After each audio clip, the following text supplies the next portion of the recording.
Bonjour à tous. On va parler du Mali où le contingent togolais perd 10 hommes dans le centre du pays. Mamadou Diouf, bonjour, vous allez bien?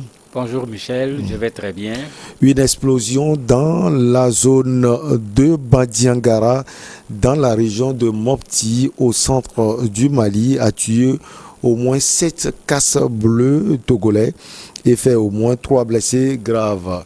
Ces soldats de la mission de l'ONU au Mali faisaient partie d'un convoi logistique de l'amunissement qui se rendait à Sévaré. Leur véhicule a heurté un engin explosif. Alors, Mamadou, le bilan passe de 7 à 10, un coup dur pour les Togolais. Oui, un coup vraiment dur pour les Togolais. Il faut en profiter pour présenter les condoléances aux familles qui ont été éplorées, rendre hommage également à ces soldats de la paix qui sont tombés sur le front alors qu'ils allaient dans un pays ami pour aider à restaurer la paix.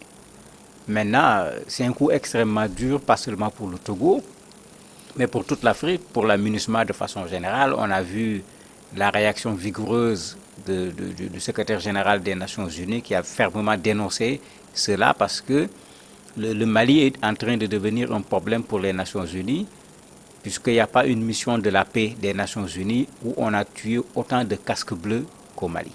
Donc ce n'est pas un coup pour le Togo seulement, c'est un coup pour les Nations Unies, c'est un coup pour le Mali puisqu'ils sont tombés sur le sol malien en venant apporter leur soutien au peuple malien. C'est un coup également de façon générale pour l'Afrique parce que cette solidarité entre les États est extrêmement importante dans le cadre de cette lutte contre l'extrémisme violent.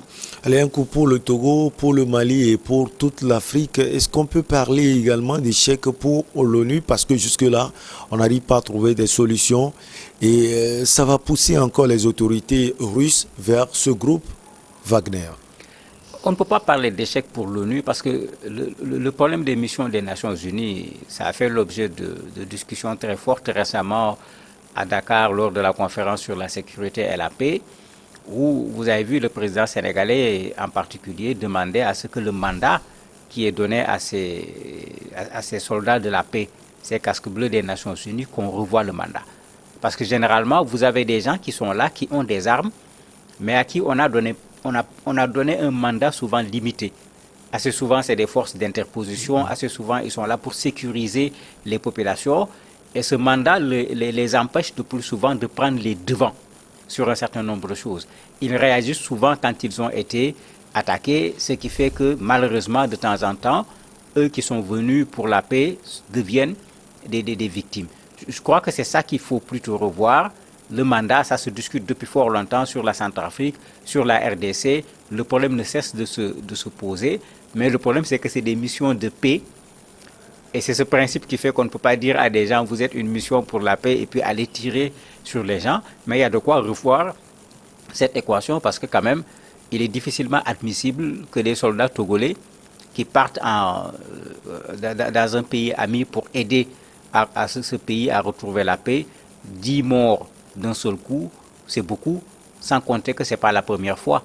Il y a eu 5 morts, il y a eu un mort, il y a eu 28 blessés, ça fait beaucoup quand même si il faut encourager les autres pays à venir quand même au secours du Mali. Avec vous, on va rappeler les conditions de ce drame. Ben, c'est quelque chose de fréquent, c'est les mines. On parle d'engins explosifs, les militaires parlent d'engins improvisés. Et malheureusement, dans cet espace vaste qui est le Mali, il est très facile de dissimuler ces engins explosifs. Et quand malheureusement un véhicule, un char ou autre tombe là-dessus, les dégâts sont souvent extrêmement importants. Et c'est le cas ici. Et ça se passe dans une zone qui est extrêmement dangereuse puisqu'on est dans la zone de Bandiagara. C'est une zone dangereuse. Moi, lors de mon dernier séjour au Mali, je suis allé jusqu'à Sévaré. J'ai voulu aller à Bandiagara parce que, en tant qu'historien, j'ai voulu visiter ces falaises où on nous dit que El Hadj Omar a disparu. Mais on m'a complètement déconseillé en me disant que ce n'est pas du tout prudent. D'autant que je suis un étranger, je suis un élément intéressant à ramasser, à revendre comme otage. Donc il y avait déjà cette dangerosité dans la zone. Les gens le savent. Et en fait, ces missions, que ce soit de ravitaillement ou bien des missions qui partent pour sécuriser la zone, servent à ça. D'ailleurs, au moment où nous parlons, vous avez des ministres maliens qui sont allés dans la zone parce que les populations avaient décrété carrément une opération de désobéissance civile totale à cause de l'insécurité au niveau de Bandiagara. 3 ministres maliens ont dû être dépêchés là-bas pour calmer les populations. Mais ça veut dire que le problème, il est là, il est connu. C'est une zone où l'insécurité prend de l'ampleur aujourd'hui et c'est dans cette zone que ces soldats togolais ont sauté sur une mine. Est-ce qu'il y a la réaction des autorités togolaises? Mais bien sûr, les autorités togolaises vont réagir parce qu'on ne peut pas perdre 10 soldats à l'extérieur du pays sans qu'il y ait une réaction. La première réaction, c'est ce qui est le plus normal, aller vers les familles. C'est là où également il faut appeler quand même à la modération ceux qui font usage des réseaux sociaux. Quand quelqu'un a perdu un membre de sa famille, il y a une façon de le lui annoncer. Et dans tous les pays du monde, c'est ce qu'on fait. On prépare d'abord la famille, on donne l'information à la famille avant de rendre publique l'information, avant de donner les noms.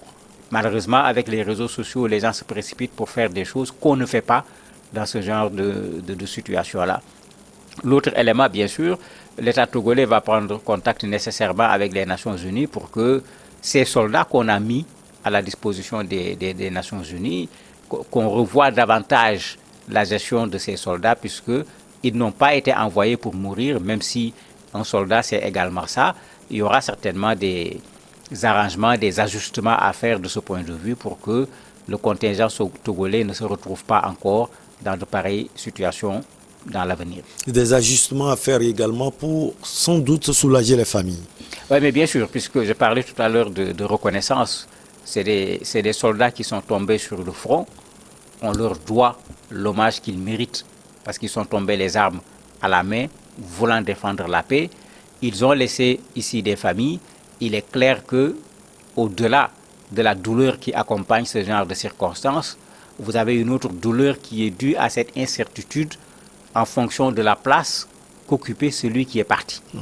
Si c'était le pilier de la maison sur le plan financier, vous imaginez une maison qui, du jour au lendemain, les enfants risquent d'être renvoyés de l'école. Si on était en location, on risque d'avoir des problèmes pour payer la location. Donc il y a également une réponse que l'on doit à ces familles, que ces soldats ont laissé sur place. Et c'est la meilleure manière également de rendre hommage à ces soldats et de reconnaître ce qu'ils ont fait pour le Togo, de reconnaître ce qu'ils ont fait également pour les Nations Unies de façon générale. Vous avez parlé tout à l'heure des réseaux sociaux par leur biais. Quelquefois, nous sommes informés, on dit que soit les Nations Unies ne réagissent pas pour accompagner les familles, ou soit les Nations Unies envoient de l'argent aux différents gouvernements. Finalement, les familles n'ont pas la totalité de la somme. Comment ça se fait, Mamadou Diouf? Il faut dire que les Nations Unies ne signent pas de contrat avec les soldats directement. Il faut quand même le dire. Les Nations Unies, c'est une institution multinationale. C'est avec l'État togolais qu'ils signent un contrat. Et l'État togolais met à la disposition des Nations Unies des soldats togolais qui partent au nom des Nations Unies. C'est comme ça que ça se passe. Les Nations Unies ne descendent pas à Lomé pour venir recruter des soldats. Maintenant, il y a quoi exactement dans le contrat? Je ne saurais le dire. Ce que l'on sait, c'est que quand ces soldats partent dans ces missions, il est clair que l'émolument, puisqu'ils partent à l'international, n'a plus rien à voir de façon générale avec le salaire que le soldat avait dans son propre pays. Souvent, ça a créé des problèmes. Il y a eu des mutineries même dans des pays qui sont partis du fait que des soldats des Nations Unies qui sont revenus dans leur propre pays n'ont pas été payés ou n'ont pas été payés comme il se doit. Bon, il y a toutes ces situations qui sont là, qui se présentent de temps en temps. J'espère que l'État togolais ne va pas se positionner dans ce sens où ces familles ont déjà perdu quelqu'un qui leur est certainement très cher. On ne va pas négocier ou discuter encore sur des questions d'argent parce que la personne qui est partie, quelle que soit la somme qui sera donnée, elle ne remplacera jamais celui qui est parti. Que faire pour éviter cela concrètement?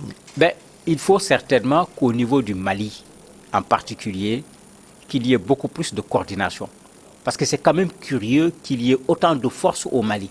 MINUSMA, France, d'autres pays occidentaux, parce qu'il y en a dont on ne parle pas. Les Américains sont là-bas, l'Allemagne. Il y a d'autres pays également qui sont sur place. Le G5 Sahel, l'armée du Mali elle-même. Mais il faut que ces soldats se mettent ensemble pour que d'abord on puisse mettre en sécurité les populations, mais que par leur coordination, que ces soldats parviennent, à défaut de réduire de façon totale cette insécurité au niveau du Mali, de faire en sorte que ces gens-là ne puissent pas faire autant de mal qu'ils sont en train de faire aujourd'hui. Puisque tout le temps, ils ont tapé ici, ils ont tapé là-bas. Où sont tous ces soldats? Où sont tous ces avions, ces hélicoptères, ce matériel militaire qui se trouve au Mali aujourd'hui? Il sert à quoi? Je crois que c'est de ça aujourd'hui qu'il faut parler. Il faut qu'il y ait une véritable coordination de toutes ces forces qui sont sur place. En ce moment, très certainement, les données vont changer positivement, aussi bien pour les populations que pour les soldats. Après, il restera à voir avec les Nations Unies comment faire pour que des gens envoyés dans un autre pays qui risquent leur vie, qu'on ne se retrouve pas en train de marchander sur ce avec quoi on doit leur donner leur salaire. Est-ce qu'on peut dire que le Mali lui-même est devenu un véritable problème? Le Mali est plus qu'un problème aujourd'hui. C'est clair que le Mali est plus qu'un problème et regardez, dans toutes les rencontres internationales, on parle du Mali partout. Le Mali est devenu un problème parce qu'il ne faut pas oublier que pendant un temps, on ne parlait même pas du Mali, on parlait du nord du Mali. Aujourd'hui, il n'y a pas d'espace au Mali qu'on peut considérer comme un espace sûr. Non seulement cela, les choses ont débordé pour aller au Burkina, les choses ont débordé pour aller en Côte d'Ivoire, les choses ont débordé pour aller au Bénin. Le Togo a été récemment également objet d'une attaque. Mais cela veut dire que le Mali n'est plus un problème pour le Mali, mais ça devient un problème carrément pour la région de façon générale. Et c'est pourquoi cette coopération est indispensable. Il est clair que le Mali tout seul ne peut pas se sortir de cette situation d'insécurité. Et si on laisse ces groupes armés prendre le dessus, ils n'ont pas encore pris le dessus, ils sont allés dans les autres pays. Mais imaginez ce qu'ils feront si on les laisse prendre le dessus au niveau du Mali. Merci beaucoup à vous, Mamadou Diouf. On marque une petite pause et on reçoit le journaliste sportif Henri Akodo.